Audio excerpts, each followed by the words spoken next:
창세기 50장 1절에서 14절 우리 함께 한 목소리로 읽도록 하겠습니다. 요셉이 그의 아버지 얼굴에 구부려 울며 입맞추고 그 수종드는 의원에게 명하여 아버지의 몸을 향으로 처리하게 하매 의원이 이스라엘에게 그대로 하되 40일이 걸렸으니 향으로 처리하는 데는 이 날수가 걸림이며 애굽 사람들은 70일 동안 그를 위하여 곡하였더라. 곡하는 기한이 지남에 요셉이 바로의 궁에 말하여 이르되 은혜를 입었으면 원하건대 바로의 귀에 아뢰기를 우리 아버지가 나로 맹세하게 하여 이르되 내가 죽거든 가나안 땅에 내가 파놓은 묘실에 나를 장사하라 하였나니 나로 올라가서 아버지를 장사하게 하소서.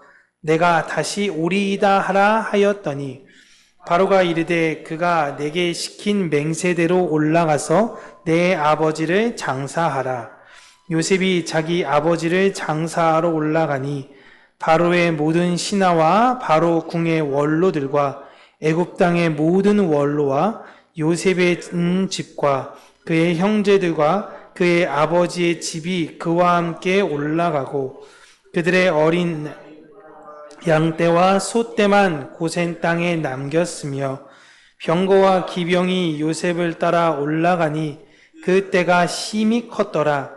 그들이 요단강 건너편 아닷 타작마당에 이르러 거기서 크게 울고 애통하며 요셉이 아버지를 위하여 7일 동안 애곡하였더니 그 땅 거민 가나안 사람들이 아닷 마당의 애통을 보고 이르되 이는 애굽 사람의 큰 애통이라 하였으므로 그 땅 이름을 아벨 미스라임이라 하였으니 곧 요단강 건너편이더라. 야곱의 아들들이 아버지가 그들에게 명령한 대로 그를 위에 따라 행하여 그를 가나안 땅으로 메어다가 마므레 앞 막벨라 밭 굴에 장사하였으니 이는 아브라함이 헷 족속 밭과 함께 사서 매장지를 삼은 곳이더라. 요셉이 아버지를 장사한 후에 자기 형제와 호상꾼과 함께 애굽으로 돌아왔더라. 아멘.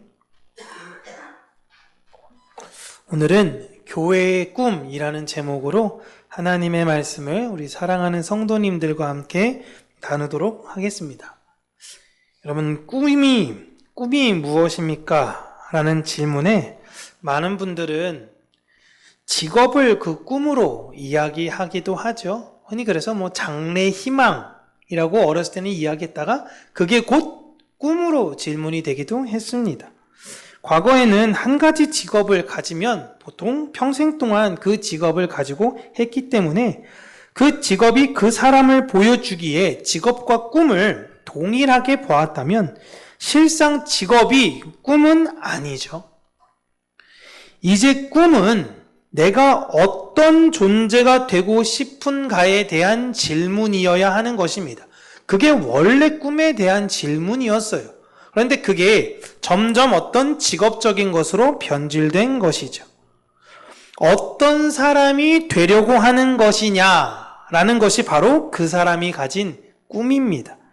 그렇기에 모든 사람은요, 남녀노소를 불문하고 다 꿈을 꾸면서 살고 있는 거예요. 지금 나는 어떤 사람이 되어 가고 있는 과정이기 때문에 그렇습니다.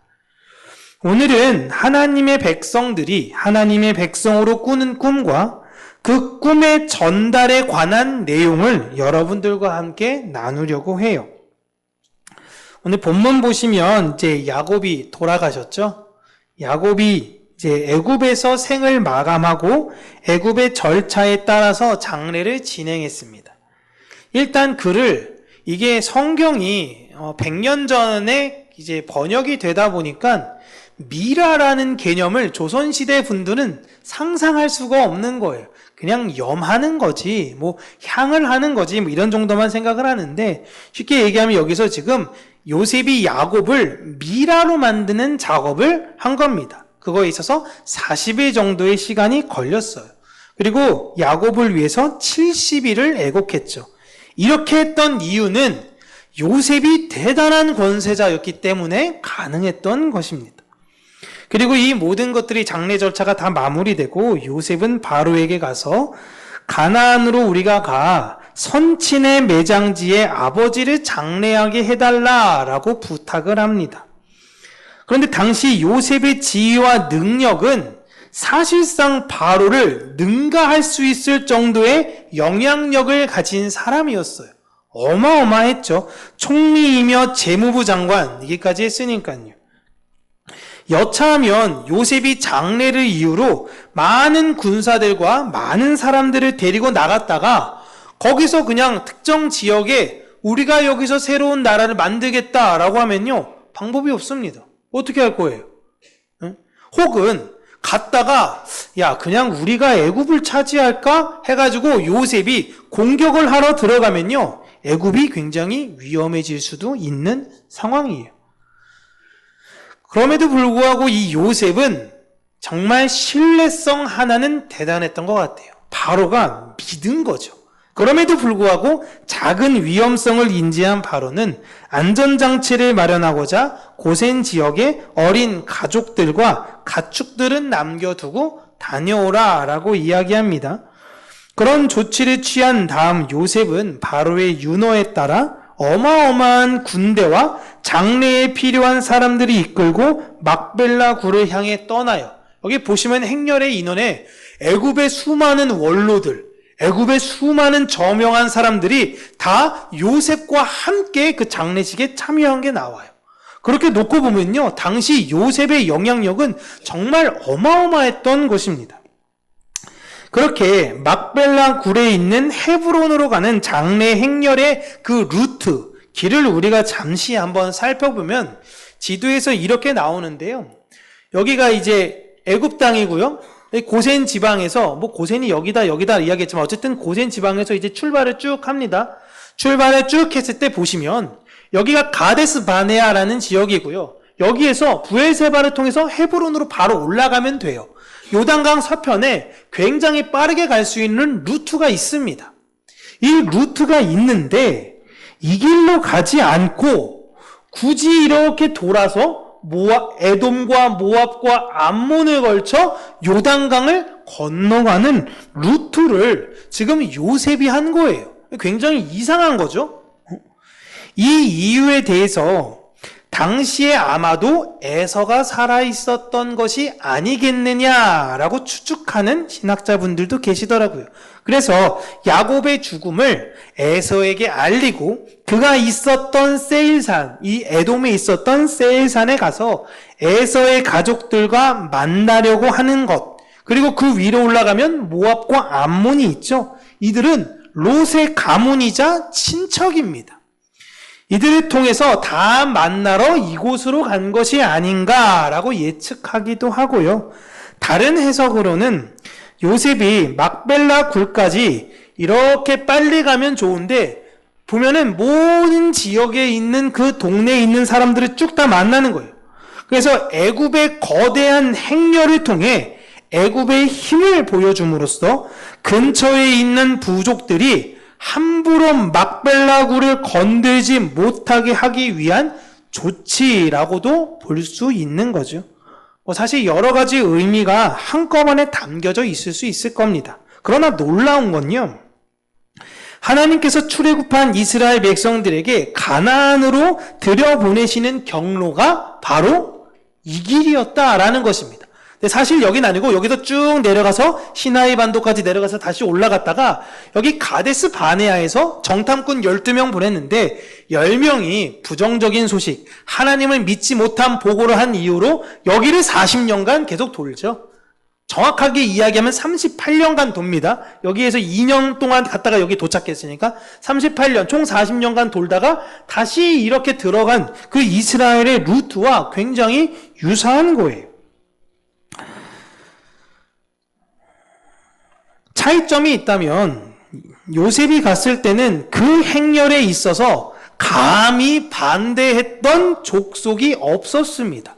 애굽과 대적할 수 있는, 특별히 당시에 가장 두렵고 힘이 강했던 요셉과 맞서 싸울 수 있는 배짱이 있는 지파며 족속이며 어떤 나라도 없었어요. 근데 두 번째 모세와 함께 갔을 때 보면요, 그 행렬에는요 다 싸우려고 합니다. 아말렉도 싸우려고 해. 광야에선 아말렉도 싸우죠. 에서랑도 싸우려고 하니까 굳이 싸우지 말고 돌아가려고 하죠. 모압과 암몬도 계속 시비 걸죠. 가나안에 들어가기 전까지 계속 싸우면서 갈 수밖에 없었던 여정을 모세 때는 갔었던 것이죠. 요셉 시절에는 그들이 대적할 수 있는 힘이 없었다라는 반면 모세 시절에는요, 그들이 볼 때는 보잘것없는 사람들로 보였으니까 대적하려고 했던 거예요. 여러분, 이게 세상의 모습입니다. 세상의 처세술이에요. 눈에 보이는 것으로 평가를 하는 거예요. 예수님을 같이 믿는 사람임에도 불구하고 그가 지체가 높거나 그가 가진 것이 많거나 명예가 높은 사람은 대단한 하나님께 축복받는 사람이라고 생각하는 반면, 그렇지 않을 경우에는 초라하고 보잘것없는 그의 모습에 쉽게 사람들이 판단하고 정죄하는 것이죠.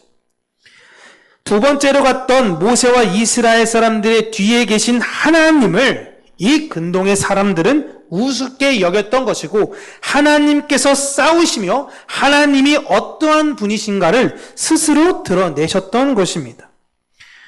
이렇게 교회는 교회의 능력, 나의 능력을 이 세상에 보이면서 증명하는 사람들이 아니에요. 우리는 우리와 함께 계시는 하나님의 능력이 어떠한 것인지를 이 세상에 보이는 자들인 것입니다. 흥미로운 것은요, 이제 두 번째로 요셉과 이스라엘 백성들이 이제 가나안으로 출애굽을 하잖아요. 출애굽해서 떠날 때에 함께 가지고 갔던 미라가 바로 누구의 미라죠? 요셉의 미라예요.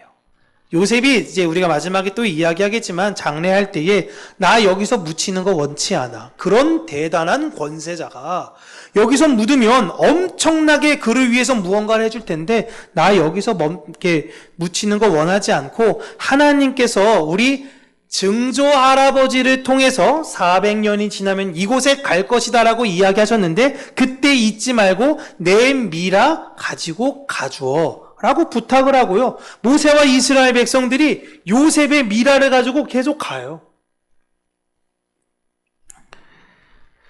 요셉은 살아서 그 땅에 한 번 가고요. 죽어서도 그 땅에 한 번 간 사람입니다. 그렇게 요셉은 살아서도 약속의 땅에 가고 죽어서도 약속의 땅에 간 존재인 거죠. 이와 같이 예수님은 우리가 살아있거나 혹은 죽었거나 우리를 떠나지 않고 항상 그 마지막까지 우리와 함께 하시는 분이십니다. 그렇게 야곱의 장례 행렬은 이제 아닷이라는 사람이 소유한 타작마당에 도착하게 돼요. 여기 정확한 위치가 어디인지는 많이 모르나 보통 일반적으로는 요단강 동편이라고 생각을 해요. 이 장소의 주인은 아닷이라는 사람인데 이제 그곳에서 요셉이 허가를 얻어서 장례 행렬을 잠깐 멈추고 7일 동안 야곱을 위해서 이곳에서 애곡을 합니다. 이것이 가나안 사람들에게는 엄청난 볼거리였던 거예요. 생각해 보시면 수천 명이 어떤 절차에 맞춰, 물론 애굽의 방식이긴 하겠지만 절차에 맞춰 장례 의식을 행하는 것이에요. 엄청나게 화려하고 멋있었겠죠. 가나안 사람들이 이 광경을 보면서 얼마나 높은 사람이길래 저렇게 많은 애굽 사람들이 심지어 군사들까지 같이 몰려온 거예요. 여기까지 와서 장례를 하는 걸까? 이런 조그만 촌동네 같은 시골 같은 곳에 왜 와서 장례를 하는 것일까라는 걸 궁금해했을 겁니다. 그리고 자신들이 지역에서 장사하면 되는데, 애굽에서 장사하면 되는데 굳이 여기까지 왔던 걸 보면 아마도 이 지역 출신 사람이 애굽에서 성공했던 거구나라고 생각했던 거겠죠. 그렇게 7일 동안 떠들썩했던 장례 모습에 사람들은 이제 그곳을 더 이상 아닷의 타작마당이라고 부르지 않고요, 애굽 사람들이 통곡했던 장소다라고 이야기해서 아벨 미스라임이라고 불렀습니다. 이 지역은 당시에 굉장히 유명한 장소가 된 거예요. 아마도 이 지역 근처에 모세가 가나안 들어가기 전부터 아마도 굉장히 유명했었을 것입니다. 그리고 요셉은 이 애국을 마치고 요단강을 건너죠. 요단강을 건너고 헤브론으로 이제 가기 전에, 막벨라 굴에 가기 전에 제 추론으로는 아마도 여기에서 이 헤브론 내려가는 길에 뭐가 있냐면 베들레헴이 있거든요. 베들레헴을 아마 들렸을 것 같은 생각을 했었어요. 왜냐하면 이 베들레헴에서 누가 돌아가셨죠? 기억나시나요? 야곱의 어머니인 라헬이 베냐민을 낳다가 죽었습니다. 그래서 어쩔 수 없이 거기다가 묻었어요. 그래서 아마 요셉은 어머니가 묻혔던 장소도 한번 가고 헤브론으로 가지 않았을까라고 성경에 나와 있지 않지만 저는 개인적으로 그렇게 생각한다라는 것입니다. 그렇게 막벨라 굴에 야곱을 장수한 후에 이제 다시 약속대로 요셉은 애굽으로 돌아가고 자기의 일상으로 이제 돌아가게 돼요. 그렇게 이스라엘인 야곱은 미라가 돼서 요셉의 손에 의해 가나안에 묻혔다면 후에 이제 요셉은 이제 미라가 돼서 이스라엘 손에 의해 가나안에 묻히는 거예요. 이스라엘을 요셉이 묻고 요셉을 이스라엘이 묻게 되는 그런 모습을 보여주고 있는 것입니다. 요셉은 사실 이 모든 과정, 이것들을 다 번거롭게 하지 않을 수도 있죠. 아버지가 아무리 유언으로 남기셨다라고 하더라도 그냥 아버지가 내 근처에서 내가 생각날 때마다 자주 아버지를 좀 찾아뵙고, 이거 어떻게 가요, 여러분? 아빠 보고 싶어. 이게 우리 가끔 어떤 납골당이나 아니면 선칠 있는 그런 묘소나 이렇게 찾아가면 될 텐데, 아버지 보고 싶어. 이거 어떻게 가요? 자기 업무도 많은데. 그러니까 자기 근처에 두고 그냥 아버지 보러 그냥 계속 갔으면 좋을 텐데 그런 걸 하지 않습니다. 애굽에 묻고 화려하게 그 무덤을 꾸밀 수도 있을 힘을 가진 사람이었어요. 그러나 요셉은요, 그의 아버지인 야곱이 원하는 것이 무엇인지를 정확하게 알았어요. 그리고 그의 아버지인 야곱이 소망했던 것처럼 요셉 또한 자신이 이 땅에서 무엇을 소망하며 살아야 하는지, 내 꿈이 무엇이어야 하는지를 명확하게 알았습니다. 요셉은 애굽을 더 부강하게 하거나 자신들의 민족에 대해서 차별을 없애고 그 민족성을 더 뿌리 깊게 강하게 만들려고 하는 것에 관심이 있었던 사람이 아니에요. 어떻게 해서든 내가 이 귀화를 해서 애굽인이 되거나 애굽의 뿌리를 내리고 그 좋은 땅에서 윤택한 삶과 문화를 즐기며 살고자 했던 것이 요셉의 꿈이 아니었던 것입니다. 요셉은 아버지가 이어받은 그 언약의 전달자로 내가 이제 살아가야 하는 것이구나 라는 것을 알았어요. 그것이 요셉의 총리로 해야 하는 일보다 비교할 수 없을 만큼 중요하다라는 것을 깨달은 것입니다. 이것이 여러분 하나님께서 17살 되던 해에 요셉에게 주셨던 꿈이었던 거예요. 모든 볏집이 절하는 것이 자신이 그 언약의 전달자로 세워짐을 보여주는 것과 자신 또한 해달 11개의 별이 되어 오실 언약의 자손을 이어가야 하는 것. 하나님께서 어린 시절 나에게 주셨던 꿈은 내가 대단한 사람이 되려고 하는 것이 아니라 그 언약을 이어가는 자, 그리고 궁극에 오실 그 유일한 별, 그 별을 기다리는 사람이어야 되는구나라는 걸 요셉은 깨달은 것입니다. 그렇게 요셉이 자신이 궁극적으로 있어야 하는 곳은 이 화려한 애굽이 아니다라는 것을 알았어요. 이렇게 예수님께서는 야곱처럼 고생의 세월을 보내시고 그 언약을 소망하다 죽으시며 이제는 그 소망이 교회인 요셉에게 계승되는 것을 창세기를 통해서 우리에게 보여주시는 것입니다. 그렇게 교회는 이제 예수 그리스도께서 지셨던 그 십자가를 이어받아 내 몸에 된 그 십자가를 지고 예수 그리스도를 쫓아가는 십자가의 전달적 역할을 하는 것입니다. 교회의 꿈은 이거예요. 야곱과 요셉은 언약이라는 하나의 뜻으로 이어졌습니다. 물론 야곱과 이삭도 마찬가지고 이삭과 아브라함도 마찬가지예요. 고로 아브라함부터 요셉까지는 이 언약이라는 뜻으로 하나가 된 거예요. 그 마지막이 모두 하나님의 약속의 땅에 머문 것처럼 예수님과 교회도 하나의 언약으로 이어지고 그 마지막은 천국에서 영원히 함께하는 것입니다. 내 다음의 교회, 그 다음의 교회, 그 다음의 교회가 다 동일한 꿈을 가지고 사는 거예요. 우리는 이 세상에서 하나님의 언약을 전달하는 사람들입니다. 이어달리기 하는 것과 여러분 마찬가지예요. 체육대회의 묘미죠. 마지막에 이어달리기 하는 거 보면 이제 원래 배턴인데 바통이라고 하는 게 여러분 더 익숙하시죠? 바통을 다음 사람에게 전달해 줄 때까지 나는 뭐 해야 돼요? 달려야 되는 거예요. 계속 달려서 다음 사람에게 주면 이 사람이 이제 달려가는 것입니다. 그렇게 계속 언제까지 달려가느냐? 주님 다시 오실 때까지 교회는 복음이라는 바톤을 계속 전해주면서 살아가는 것입니다. 그때까지 어떤 이는 좀 빠른 사람도 있고 느린 사람도 있고 넘어지는 사람도 있고 다양하긴 하겠죠.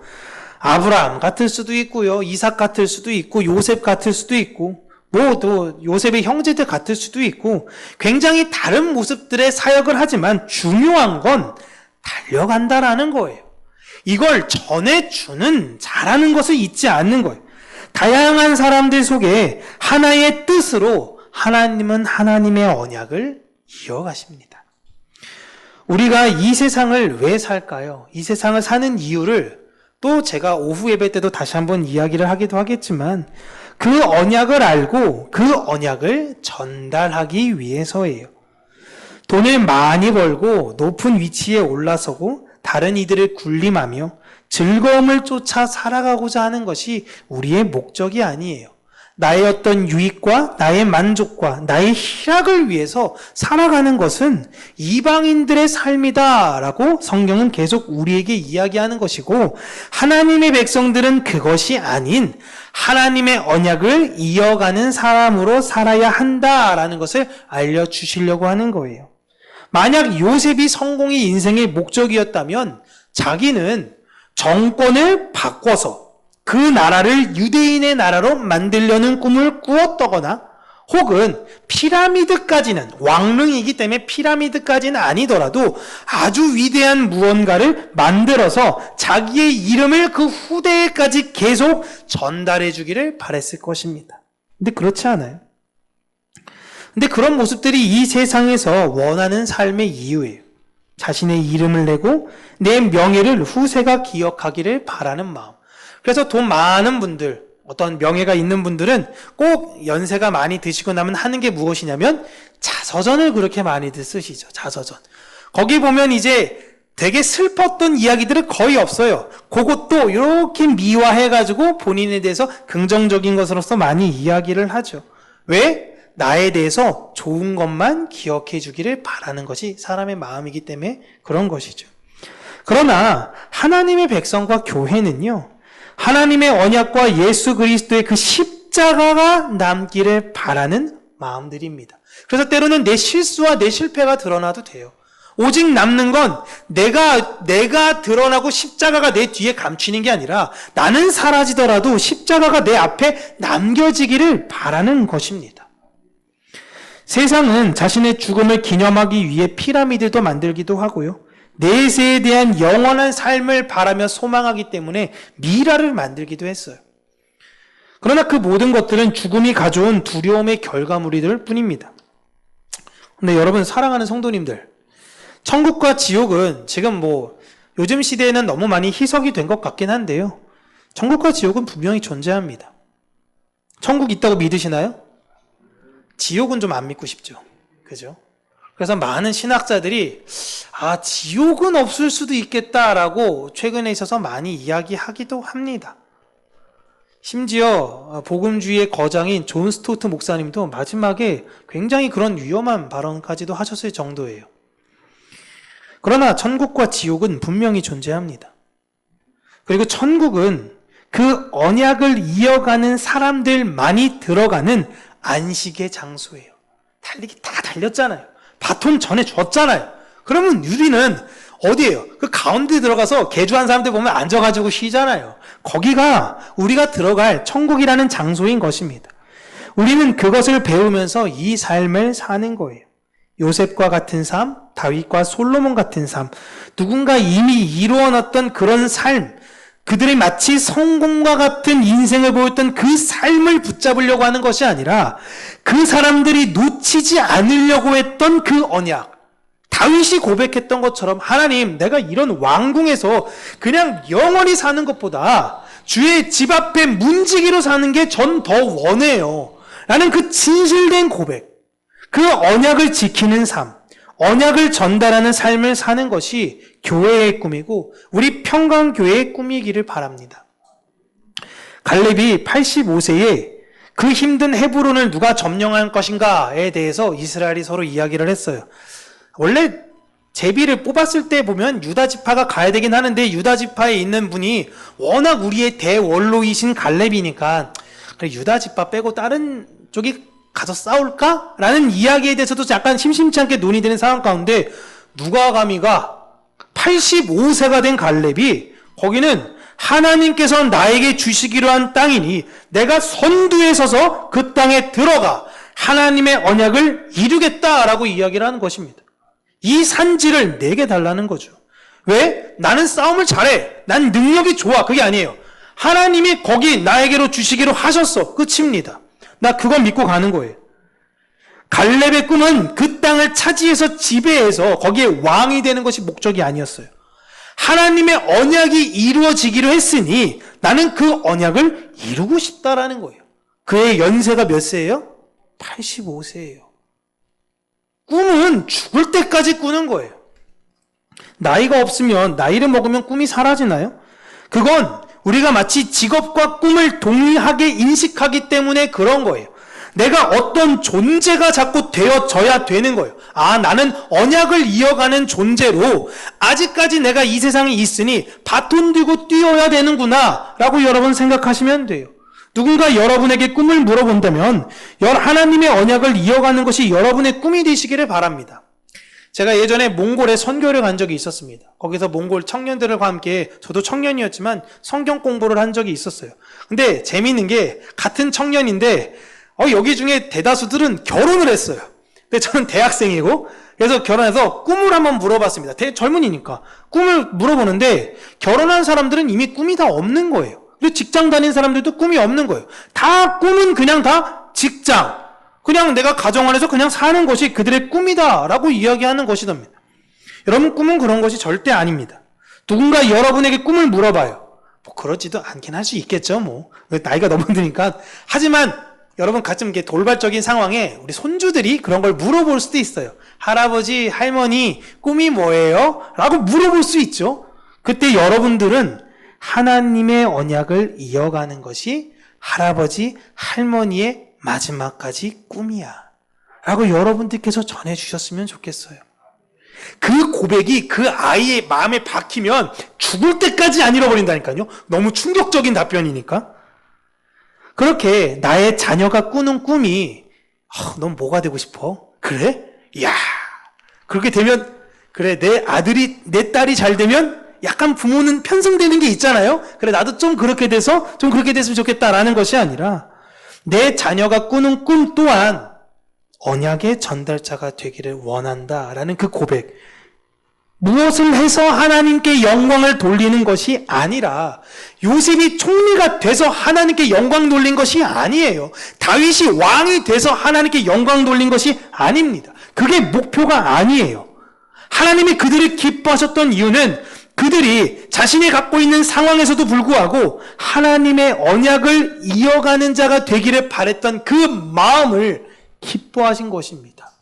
그렇게 여러분도 이 세상에서 하나님의 언약을 이어가는 분들이 되시기를 주님의 이름으로 축복합니다. 기도하겠습니다. 살아계신 하나님 아버지,